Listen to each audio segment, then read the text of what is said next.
Hello guys, and welcome back to another video.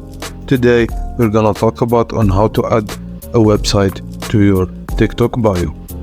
For an individual TikTok account, follow the steps to do it. First, head to your profile on TikTok. Click on edit profile. Head down and you can see Instagram and YouTube. Because as an individual account you can only add these two. But to add a real website, you have to switch your account to business account. To do that, head to these three lines up there in the top right. Click on settings. Click on account. Press on switch to business account.